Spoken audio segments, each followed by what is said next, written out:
E partindo Jesus dali, foi para as partes de Tiro e Sidom. E eis que uma mulher cananeia que saíra daquelas cercanias clamou dizendo: Senhor, filho de Davi, tem misericórdia de mim, que minha filha está miseravelmente endemoniada.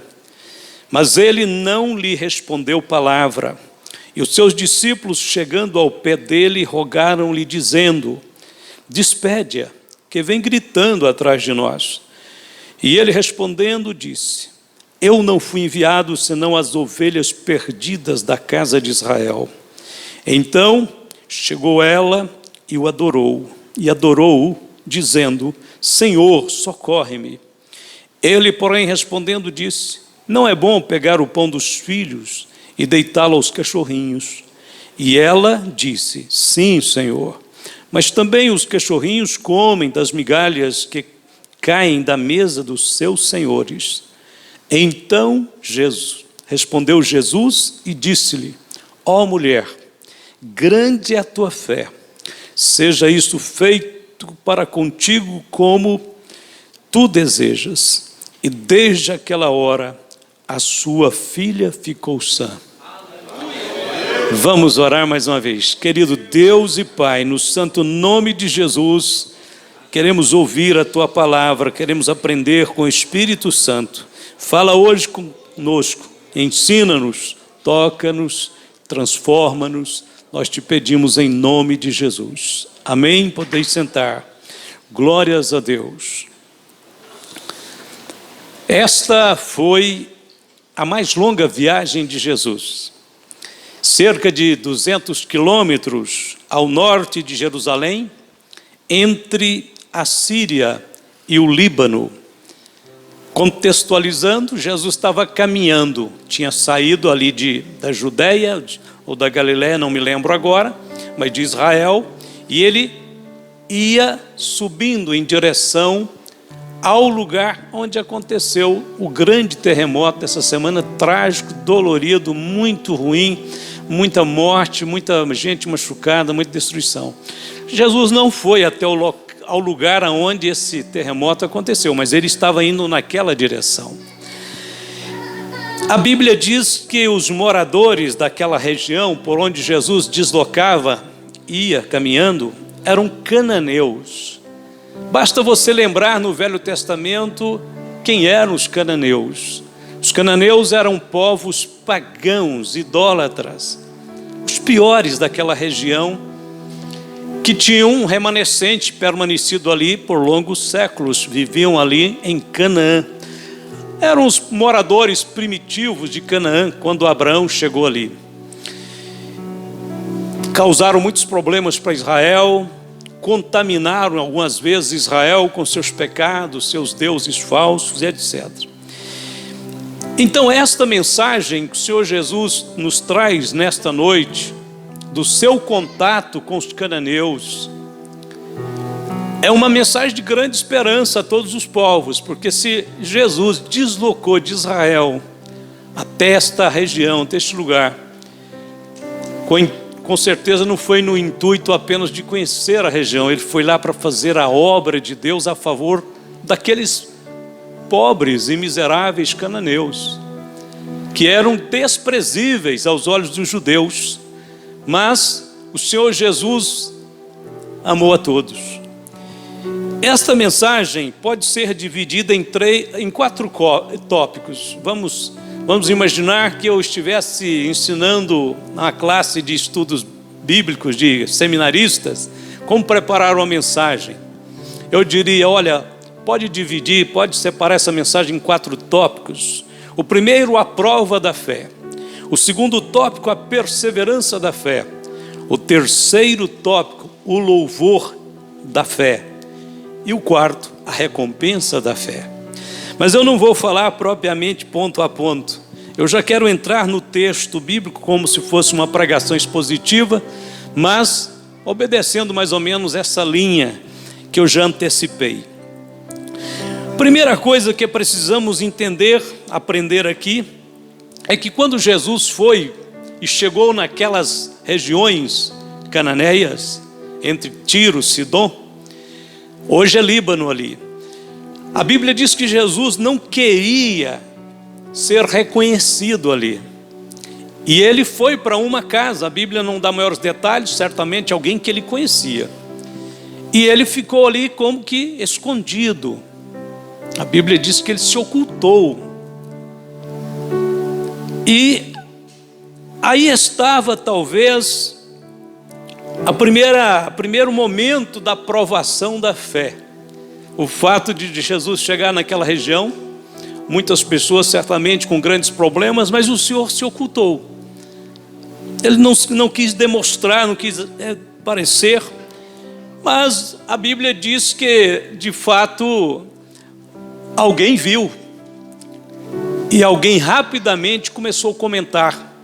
E comentários, principalmente quando era sobre Jesus, era muito rápido, ele se espalhava. Então alguém comentou: olha, Jesus chegou por aqui, ele parece que está numa casa assim, está aqui na cidade. Mas a primeira lição que eu vejo aqui, de fato, é que antes de qualquer coisa, nós precisamos descobrir aonde Jesus está. Esse é o ponto de partida para o grande milagre, para as realizações de Deus a nosso favor. Onde Jesus está? Ele estava ali, em algum lugar. Bom, hoje nós sabemos onde Jesus está. A Bíblia diz que primeiro Jesus está no trono. A Bíblia diz que ele ascendeu-se ao céu, sentou-se à direita de Deus. Ele está no trono, mas ele não apenas está no trono. Quando ele estava terminando a sua obra neste mundo, antes de subir ao céu, ele diz para os discípulos: estarei convosco todos os dias até a consumação dos séculos. Então o Senhor também está na igreja. Como é que pode ele estar no trono e estar na igreja? Que ele é onipresente, ele está em todo lugar ao mesmo tempo. Segundo, Jesus também está em sua palavra. À medida que nós entramos na Bíblia e começamos a ler a palavra de Deus, você descobre Jesus. Pelo relato inspirado da Bíblia, milhares de pessoas têm tido um encontro com Jesus. Um encontro que resulta em novo nascimento, em milagres, em transformações. Na realidade, Jesus também está com todo homem contrito de coração. Aonde tiver um homem ou mulher que clamar a Ele com o coração quebrantado, o Senhor estará ali presente. O apóstolo Paulo disse que Ele de um só fez toda a geração dos homens para habitar sobre toda a face da terra, determinando os tempos já dantes ordenados e os limites da sua habitação, para que buscassem ao Senhor, se porventura tateando o pudessem achar, ainda que não está longe de cada um de nós. Então a Bíblia nos assegura que Jesus está muito perto de cada pessoa que deseja encontrá-lo. Segundo, ao ficar informada aquela mulher necessitada, chamada de Cananeia ou Ciro-fenícia, de que Jesus estava num determinado lugar, ela correu atrás de Jesus. Literalmente, ela deve ter ido à casa que informaram para ela, mas parece, pelo relato de Marcos e de Mateus, comparando um com o outro, Jesus saiu da casa enquanto ela estava a caminho. E quando ela chegava perto daquela casa, ela já avistou Jesus e os 12 apóstolos seguindo em uma determinada direção. Então a Bíblia diz que literalmente ela correu atrás de Jesus e começou a clamar com alta voz, dizendo: Jesus, filho de Davi, tem misericórdia de mim. Então, se queremos milagre de Jesus, primeiro descubra onde Ele está muito perto de você, se o seu coração está contrito e quebrantado. Segundo, comece a correr, literalmente correr atrás dele, clamando. A Bíblia diz que eis que uma mulher cananeia que saíra daquela cercania, clamou dizendo, clamar é gritar com voz alta. Irmãos, o ser humano não tem timidez para quase tudo que ele faz no mundo. Ele não tem timidez. Você vai num estádio, ele grita, ele pula, ele tira a camisa, ele faz gestos. Mas não sei porque quando diz respeito à fé, à vida espiritual, quanto é difícil as pessoas soltarem o seu coração, o seu espírito na casa de Deus, na adoração. Tem muitas pessoas que estão na igreja, são crentes, são fiéis, são santas, mas elas não aprenderam até hoje liberar o seu espírito, dar vazão ao seu coração, deixar fluir os seus afetos, seus sentimentos. A fé realmente ela se apoia na palavra, mas não existe fé sem afeto, não existe fé sem sentimento. Os judeus eram muito extrovertidos no sentido da fé. Você vai ver nos Salmos Davi ou os outros salmistas repetindo: clame em alta voz, dei brados de louvor, celebrai com júbilo ao Senhor. Ou seja, era muito ruído, era muito barulho quando Davi, por exemplo, começava uma celebração ali no tabernáculo de Davi em Jerusalém. Ecoava na cidade inteira o louvor, porque eles saltavam, eles pulavam. Quando Davi trouxe a arca, Davi veio pulando e saltando, causou vergonha, parecia ridículo. A sua esposa disse: que vergonha, rei, você vem pulando parecendo uma criança. Ele diz: o que eu vou fazer na presença do meu Deus? Ele é tão grande, Ele é tão poderoso, Ele é tão maravilhoso. Quem sou eu para ficar parecendo uma estátua na presença dEle? Eu quero mesmo é gritar e saltar. E aqui Jesus encontra uma cananeia também que não tem reserva. Ela sai gritando no meio da rua: tem misericórdia de mim, filho de Davi, tem misericórdia de mim, porque eu tenho uma filha e ela está miseravelmente endemoniada. Todos nós temos algum problema para Deus resolver, e o problema dela era um problemão, né? Porque quem tem uma filha miseravelmente endemoniada é impensável. Imagine se fosse a sua filha ou o seu filho. A Bíblia não fala a idade, devia já ser uma adolescente, provavelmente. Mas ninguém quer isso para ninguém. Mas o que me tocou quando eu estava lendo esse texto é quando ela diz assim: a minha filha. Essa palavra já tem uma mensagem: minha filha. Atenção, filhos que estão aqui nesta noite, agradeça a Deus se você tem uma mãe que ora por você. Agradeça e louve a Deus se você tem um pai que ora por você. Esta mãe estava desesperada, orando e suplicando pela filha. E todo filho saiba agradecer a Deus por uma mãe que é crente, que dobra os joelhos, que ora. Às vezes você está brincando, divertindo, você está aproveitando a sua juventude com seus amigos. Sua mãe está orando, dizendo: Deus guarda, Deus protege, Deus livra, Deus não deixa acontecer nada ruim. Os pais não desligam um minuto sequer do cuidado com os filhos. Essa mãe tinha um problema grande, muito grande. Sua filha estava sendo maltratada, humilhada, destruída por um demônio. E aí, eu passo agora para outro aspecto. Jovens, cuidado com o mundo espiritual, viu? O mundo espiritual não perdoa. O mundo espiritual não dispensa nenhuma brecha que se abra. A Bíblia não fala como aconteceu, como começou, mas com certeza demônios sempre aproveitam o descuido, as brechas que um jovem pode abrir. Como pastor, sou jovem, como é que eu posso abrir uma brecha para demônios virem me oprimir minha vida, me machucar, me subjugar? Sim. Se você não cuidar. Os jovens gostam de amizade, mas cuidado com as amizades que você anda. Os seus amigos, o que é que eles falam? Qual que é a conversa deles? Qual é o assunto deles? Eles não falam nada de Deus, é só do mundo mesmo. Não foge disto. Esse mundo sem Deus, ele é uma brecha aberta, ele é um canal aberto para demônios. Como é que um jovem pode dar lugar para demônios. Não envolva com vícios. Vício é um caminho também muito propício para demônios. Vício do álcool, vício da droga,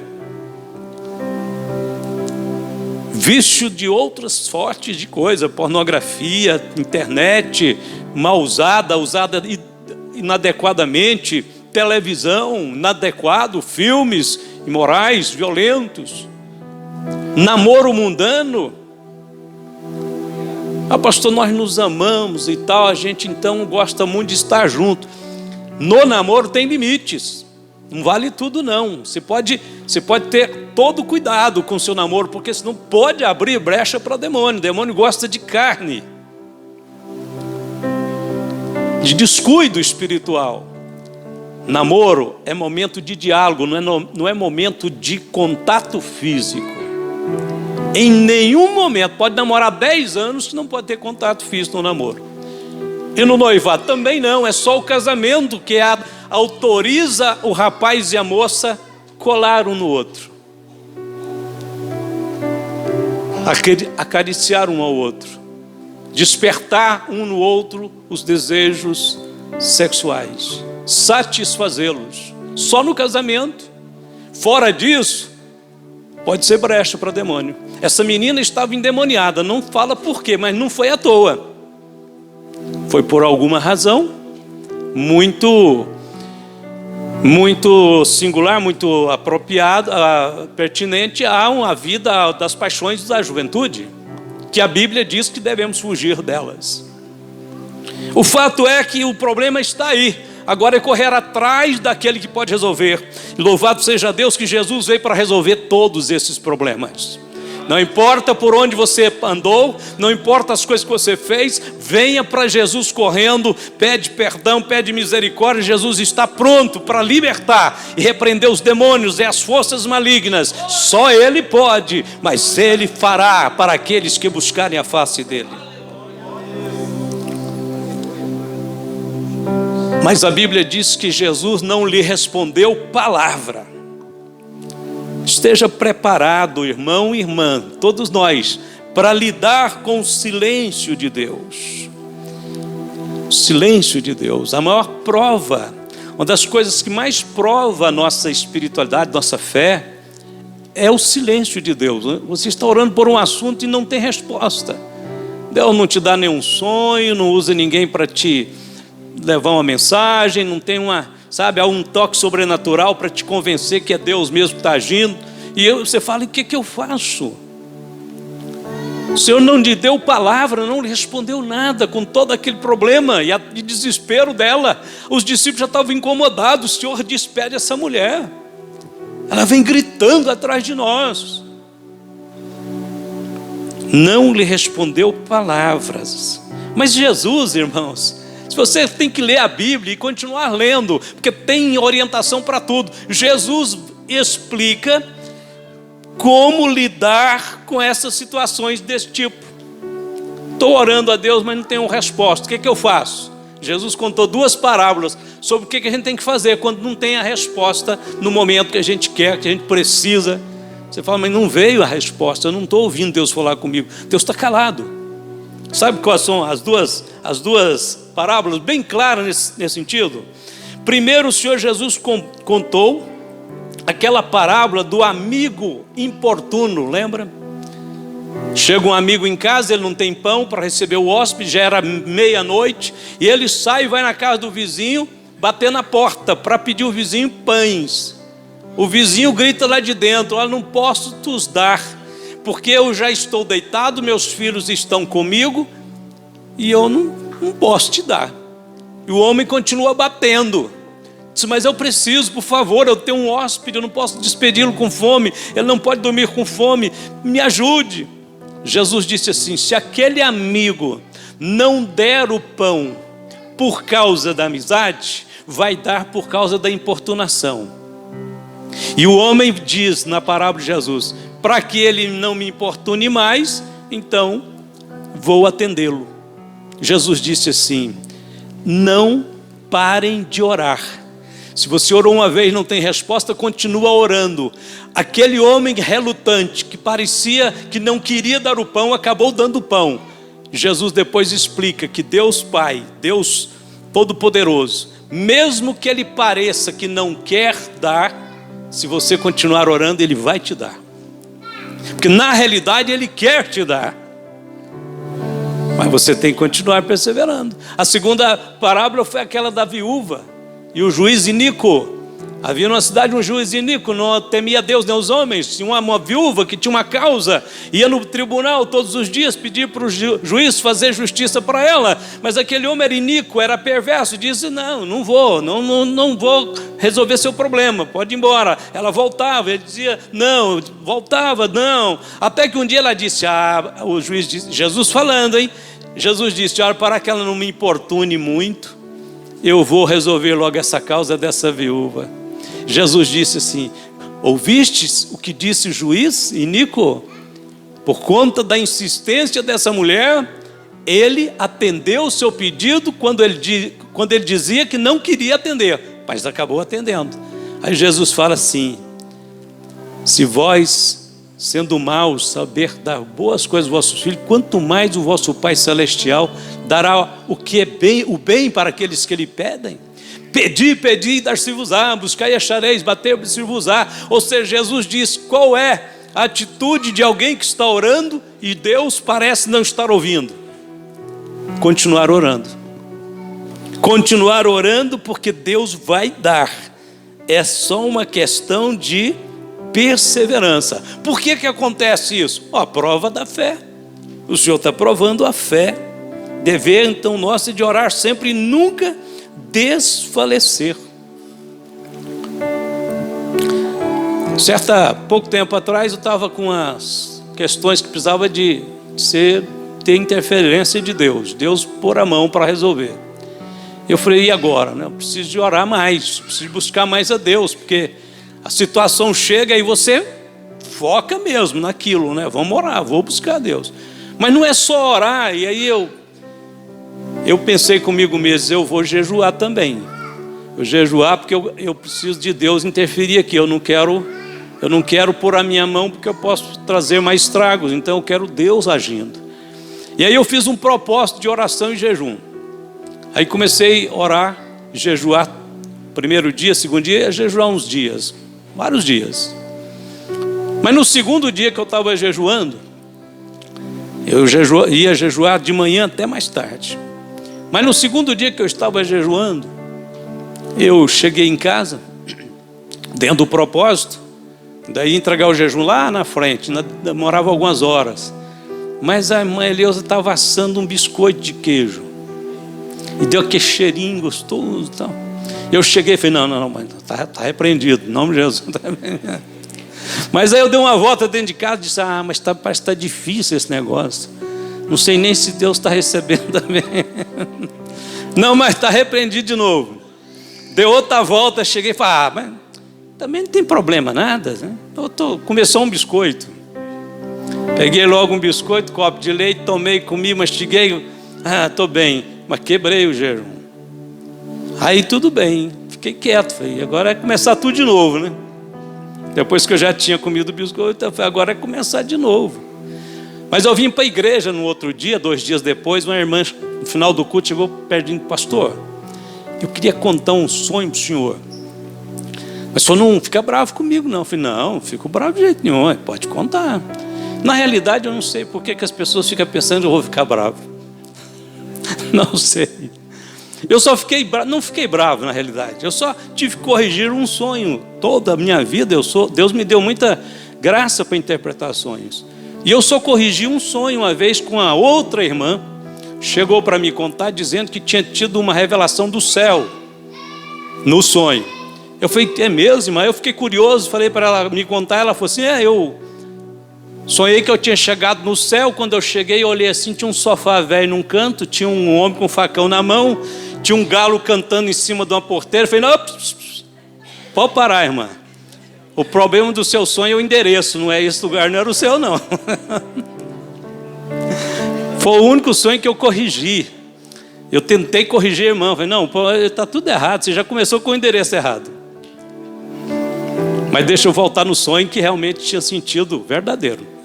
A irmã disse, pastor, tive um sonho, então o senhor não fica bravo, não. Eu falei, não vou ficar não, vou escutar. Ela disse, não, o sonho que o senhor estava subindo uma escada, muito alta. Tinha muitas nuvens escuras. O senhor foi enfiando, entrando dentro dessas nuvens, foi subindo, e subindo, e subindo. E estava lá no alto, assim, começou a aparecer uma luz muito bonita, as nuvens foi raleando, e o senhor foi subindo, o senhor estava chegando pertinho das nuvens, da luz, aquele lugar mais lindo. De repente o senhor começou a descer. Na mesma hora lembrei do biscoito de queijo. Foi miserável do biscoito. Foi ele. Meu, estava perto, irmão, da luz. Aí disse, eu estava pertinho da luz já. Mais uns degrauzinhos eu chegava. Eu falei, ô, biscoito de queijo, esse me paga. Cheguei para sentir ele enchendo na minha boca, sabe? Falei, não, irmã, eu já sei o que é. Deus já me falou o que é, já entendi tudo. É do Senhor mesmo, você está certíssimo. Quando Deus está para realizar uma grande obra, você quer uma realização de Deus, estabeleça um projeto de oração que Deus vai te abençoar. Estabeleça um propósito de jejum também. Jejum é para umas horas especiais. Jejum não é para qualquer dia, não. Não estou fazendo nada hoje, vou jejuar. Não vai valer nada. Ou tem irmão que levanta cedo, sai correndo demais para o serviço, não dá tempo de tomar o café. Aí lá para as 9h30 da manhã, ele diz, já vou aproveitar mesmo que eu não tomei café, eu vou fazer o jejum. Não, você não teve propósito, aí não tem valor nenhum. Você está querendo aproveitar, pegar uma carona. Isso não funciona não. O negócio que você vai fazer um jejum, você pensa um dia antes. Amanhã eu vou acordar, tal hora, vou lavar meu rosto, escovar meus dentes, e vou começar o dia em oração e jejum, e vou ter tal hora. Certo? Não adianta fazer a coisa mal feita, faz certo. Mas quando você estabelecer um propósito de um jejum, ou vários jejuns, numa semana de oração, em benefício de uma obra que você espera que Deus entre nela mesmo, com a mão dele para resolver, vai até o final que você vai ver o resultado. Não desiste pela metade do caminho. Essa mulher tinha, vamos dizer assim, tudo para desistir. O Senhor Jesus não respondeu palavra, mas mesmo assim, ela não desistiu. Ainda, a Bíblia diz o seguinte, depois que Jesus, então os apóstolos disseram para ele despedir ela, ele não respondeu palavra, mas a mulher aproxima e chega diante de Jesus e adora Jesus. Então deixa eu te falar uma coisa muito importante aqui, olha, mesmo que Jesus não lhe responda, não pare de adorá-lo, continue confiando e adorando. Essa mulher não ouviu uma palavra, mas ela adorou, prostrou aos pés dele e adorou. E aí quando ela adora, ele respondendo disse para aquela mulher, eu não fui enviado senão as ovelhas perdidas da casa de Israel. Então chegou ela e adorou dizendo, Senhor, socorre-me. Inicialmente, os judeus tiveram uma prioridade dentro do plano da salvação. Você sabe disso, né? Porque Deus começou toda a obra da salvação ao chamar Abraão. É ali que Deus começa a suscitar uma família que sucederia a outras famílias até chegar em seu filho, Jesus. Então quando Deus chama Abraão, ele diz, na tua posteridade serão benditas todas as famílias da terra. A posteridade de Abraão seria Jesus, mas isso decorreria 2000 anos. Mas a partir daquele momento que o Senhor chama Abraão e diz que vai fazer de Abraão uma nação, e dessa nação ele vai trazer salvação para o mundo, então o Senhor priorizou os judeus e deu uma grande responsabilidade para eles também, na mesma medida. Quando Jesus veio, Deus, sendo justo com Israel e com os judeus, a Bíblia diz que o Senhor mandou que o evangelho fosse primeiramente as ovelhas perdidas da casa de Israel. Prioridade. Mas em todo tempo a salvação de Deus era para todos os povos. Mas na ordem de Deus, primeiro o judeu, depois do grego. Paulo escreveu em Romanos, capítulo 1, verso 17. Primeiro do judeu, depois do grego. Com o passar dos anos, a maior parte dos judeus rejeitaram a mensagem do Evangelho, rejeitaram Jesus como Salvador, e então o plano de Deus vira-se quase que integralmente para os gentios, outros povos. Então o que essa mulher vai experimentar na sua experiência é exatamente a antecipação da universalidade da salvação de Cristo, ela sendo uma representante de cananeus, ou seja, o povo que mais tinha sido mais baixo na adoração de demônios, de coisas grosseiras. Ela vai ser uma representante que Jesus veio para alcançar a todos. Mas Jesus realça naquele momento: olha, eu não fui enviado primeiramente senão as ovelhas da casa de Israel. Entenda as prioridades de Deus. Não fica tentando cobrar de Deus coisas que estão num desígnio dele, não. Nós sabemos que no plano de Deus, a igreja hoje está no ponto máximo de prioridade, de singularidade, de prestígio, de honra. Mas teve o tempo em que os judeus tinham que ser considerados como os primeiros ao alcance do Evangelho. Então, isto não diminui nada a salvação do Senhor, pelo contrário, hoje nós entendemos esse plano universal de Deus e como nós fomos alcançados. E hoje a igreja, na maioria, é de gentílicos. Hoje são raros, poucos judeus convertidos, a maior parte é só gente como nós, que não conhecíamos nada, não tinham formação nenhuma. Então, quando Jesus fala isso para ela, ele não estava desprezando ela, ele estava estabelecendo uma prioridade.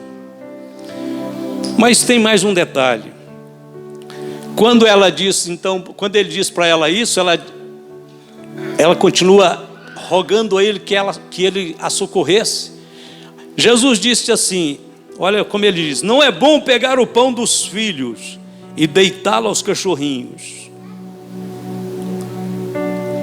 Os cachorrinhos aqui que Jesus fala não é qualquer um cãozinho da rua aí, vira-lata, que ninguém dá valor nele, não. Jesus está falando que cães, animais de estimação, cães que eram criados dentro de casa, como parte da família praticamente. Só que tinha essa escala também de prioridade. Primeiro os filhos, depois os cães. Mas ele não estava xingando ela, não. Cachorrinhos aqui são cãezinhos de estimação, que é amado pelos pais, pelos filhos, que é amado por toda a família, mas não é o primeiro dentro da casa. O primeiro são os filhos. Mais uma vez, então, o Senhor está provando o quê? O orgulho da mulher. Quando nós queremos uma bênção de Deus, primeira coisa, você faz uma análise no seu orgulho e deixe de lado todo orgulho. Deixe de lado todo orgulho. Na hora da oração, não tenha vergonha de pôr a boca no chão se for preciso. Não tenha vergonha de vir na frente da igreja. Mas eu já vim 10 vezes, pelos 15 vezes, vem mais uma vez aí. O que os irmãos vão pensar de mim? É problema de quem quiser pensar. Você quer é Deus, você precisa de Deus. E Deus está vendo a sua busca. Essa mulher, desse jeito que está acontecendo com essa mulher. A mulher cananeia, então, naquele momento, ela não exige qualquer reconhecimento e nem pede para ter prioridade em coisa alguma. Ela simplesmente diz: Senhor, mas os cachorrinhos também comem das migalhas que caem da mesa. Enquanto o povo está comendo, Senhor, a criança deixa cair um pedacinho de pão, deixa cair um pedacinho de qualquer coisa, e os cãezinhos estão ali comendo. Ou seja, Senhor, eu não estou pedindo nada que é devido aos filhos, eu estou pedindo só as migalhinhas que caem, é suficiente para mim. Que humildade, que maneira simples de chegar diante de Deus. Irmãos, quando nós somos humildes, nós não ficamos ofendidos facilmente. O pastor nem me viu, nem me cumprimentou. A irmã nunca foi na minha casa. O outro é isso, o outro é aquilo. Vou embora da igreja, não vou mais orar, não vou mais fazer parte. Deixa de bobagem, irmãos. Fica humilde, deixa Deus trabalhar na sua vida, deixa Deus te exaltar. Vai chegar o dia e a hora em que você terá a sua bênção e contará a sua vitória. A vitória de quem persevera. Às vezes é um momento de ficar quietinho num canto e de nem ser notado. Pode ser aparentemente um momento de provar a nossa humildade, ver aonde está o nosso orgulho. A Bíblia diz que Deus resiste ao soberbo, mas dá graça ao humilde. E para finalizar aqui essa sequência de pensamentos, então respondeu Jesus e disse-lhe: ó mulher, grande é a tua fé. E agora, aquela que estava lá embaixo, se colocando no lugar de cachorrinhos, aquela que os discípulos disse: despede-a, manda ela embora, está gritando demais. Aquela que o Senhor fez silêncio, o Senhor para no meio de todo mundo e diz: ó mulher, grande é a tua fé. Você sabe que esse é o maior elogio de Jesus Cristo a uma pessoa na Bíblia? Só tem um parecido com esse, que é o que ele fala para o centurião de Cafarnaum, que ele diz assim: nem mesmo em Israel encontrei tanta fé. Mas esta mulher cananeia, nem os apóstolos tinham ouvido um elogio no mesmo nível, na mesma grandeza, na mesma ênfase que essa mulher ouviu. Sabe por quê, irmãos?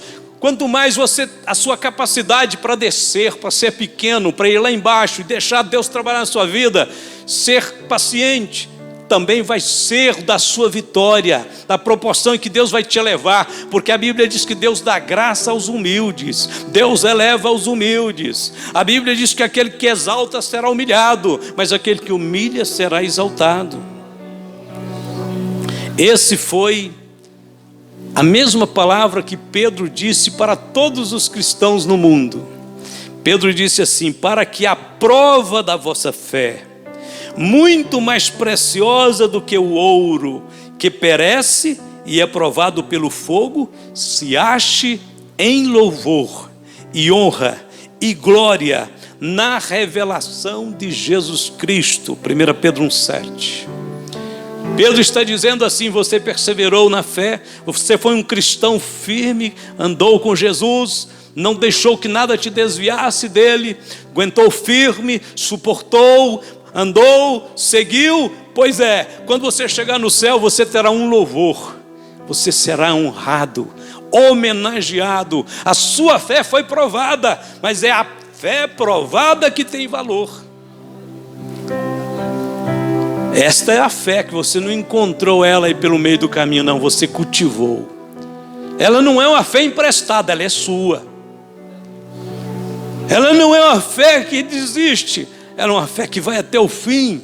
Honra Jesus e Jesus honrará também a sua fé. O dia daquela mulher começou com nuvens escuras, mas terminou com o sol radiante da bênção de Deus. Ela obteve uma grande experiência de Jesus para ela mesma, porque ela não desistiu. E ela obteve uma grande vitória do Senhor para a sua filha, por causa de sua perseverança. E por falar nesse final aqui, nós já estamos concluindo, aonde ela obteve a vitória para a sua filha. Eu digo para você, olha como Deus nos mostra neste texto. É uma demonstração clara de que é possível influenciar a vida das pessoas pelas quais nós oramos por ela.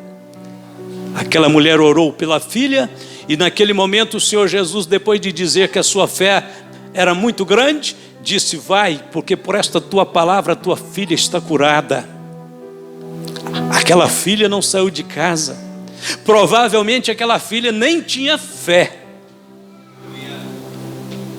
Mas a fé de terceiros pode ajudar também os fracos. A fé de terceiros também pode mover a favor dos que estão cambalidos. Aquela menina talvez não tivesse nem condições para crer. Alguém teve que crer por ela e com ela. Por isso você diz às vezes assim: aquela pessoa não tem fé, então ore por ele e tenha fé por ela. A filha provavelmente não tinha fé nenhuma, mas isso não impediu daquela mulher obter uma vitória para sua filha, que mesmo estando oprimida, cambalida, foi alcançada pelo poder de Deus. Com certeza, a hora que aquela mulher chegou em casa e a sua filha contou que estava liberta, a mulher falou de Jesus para aquela menina, e foi somente depois disso que ela começou a ter a fé dela, a experiência dela com Deus, por conta da iniciativa da sua mãe. Por isso que a igreja tem um papel fundamental na cidade, no mundo, de orar pelas pessoas, de interceder pelos que precisam, de clamar pelos necessitados, e isto pode mover o mundo.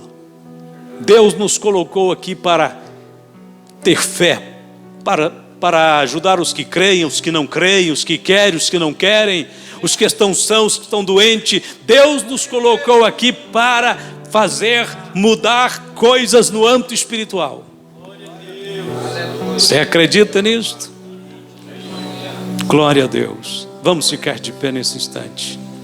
Talvez alguém esteja aqui e diz: pastor, eu estou igual então aqui a essa moça, eu não tenho muito, eu estou sem fé, minha fé está pequena, Senhor, não estou conseguindo confiar muito, estou passando por problemas, minhas dificuldades aumentaram muito, estou super abatido. Pois nós estamos aqui para crer com você e por você. Nós vamos crer juntos, nós vamos buscar a Deus juntos. Nesse momento, aqueles que precisam de orações podem vir à frente. Nós vamos orar exatamente por isso, para que Deus intervenha em situações que nós não temos controle, nós não sabemos para que lado tem que agir, para onde nós temos que resolver, para onde nós temos que pender, mas você vai pender para o lado de Jesus, pronto. E a igreja, nós vamos orar juntos com você, e vamos clamar juntos, e vamos suplicar juntos, e a mão do Senhor, que é poderosa, vai mover a favor dos que precisam. Saiba disso. Quantos nessa noite creem que o Senhor pode todas as coisas? Glória a Deus, eu também creio junto com vocês. Vamos então neste momento começar a clamar. A Bíblia diz que aquela mulher clamava: Jesus, filho de Davi, tem misericórdia de mim, socorre-me, Senhor. Ore por você mesmo, ore por outros que precisam. Confie no Senhor, saiba que o Senhor é poderoso para operar maravilhas. Oremos então. Eterno Deus e Pai de nosso Senhor Jesus Cristo, em nome do Senhor da glória, nós estendemos nossas mãos e clamamos por todos, e oramos nesta noite por milagres. Pedimos a bênção do Senhor sobre a vida deste irmão, sua família, seu lar.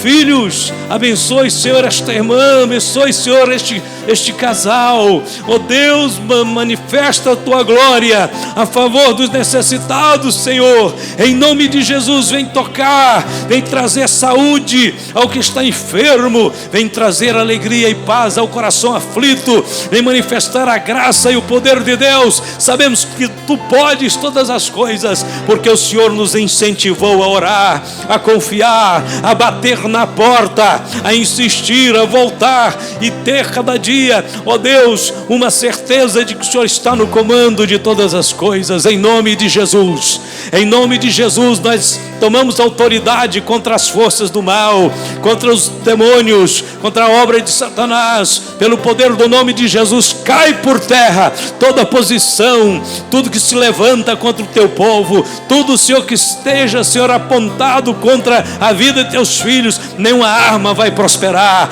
nenhuma arma vai prevalecer. O Senhor é forte, o Senhor é o Rei, é o Senhor dos exércitos. Ainda que um exército cercasse, meu coração não temeria, porque tu estás comigo.